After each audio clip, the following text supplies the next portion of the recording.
കണ്ണു നിറയെ കണ്ടില്ലെങ്കിൽ എന്താ, കൽപ്പ് നിറച്ചു കൊണ്ട് നടക്കുന്നില്ലേ നിന്നെ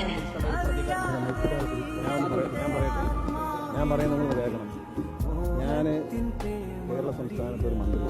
ഞാനിവിടെ വന്നത് ചട്ടമ്പിസ്വാമി തിരുവടികളുടെ 171-ാം ജന്മദിനത്തിൽ പങ്കെടുത്തത്. എൻ്റെ പുറകെ നിങ്ങൾ, ഞാൻ ആദ്യത്തെ ദിവസം ഈ കമ്മീഷൻ റിപ്പോർട്ട്, നിങ്ങൾ ഉദ്ദേശിക്കുന്ന കാര്യം അതാണ്. വന്ന സമയം മുതൽ ഞാൻ ആദ്യം തന്നെ നിങ്ങൾക്കെല്ലാം അഭിപ്രായം പറഞ്ഞു. ഈ കാര്യത്തിൽ അഭിപ്രായം പറയേണ്ടത് കേരളത്തിൻ്റെ സാംസ്കാരിക വകുപ്പ് മന്ത്രിയാണ്.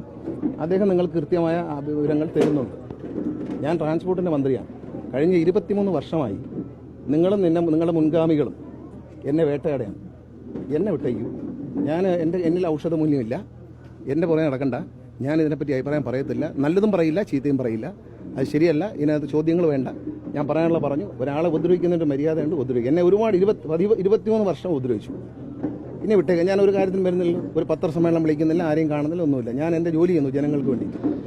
എൻ്റെ സർക്കാരിൻ്റെ നയം സാംസ്കാരിക വകുപ്പ് മന്ത്രി പറഞ്ഞു. അതിലുപരിയായി ബഹുമാനായ മുഖ്യമന്ത്രി വളരെ വ്യക്തമായി കാര്യം നിയമത്തിൻ്റെ വഴിയിൽ പോകുമെന്ന് തന്നെയാണ് ഇടതുപക്ഷ സർക്കാരിൻ്റെ മുന്നോട്ട് പോകുക. ആരെയും സഹായിക്കാനൊന്നും ഞങ്ങൾ മുന്നോട്ട് വരത്തില്ല. സർക്കാരിൻ്റെ നിലപാട് ബഹുമാനപ്പെട്ട മുഖ്യമന്ത്രി വളരെ വ്യക്തമായി പറഞ്ഞിട്ടുണ്ട്. ഇനി ഇതിൽ എന്നോട് അഭിപ്രായം ചോദിക്കാതെ എനിക്ക് അഭിപ്രായം പറയാം.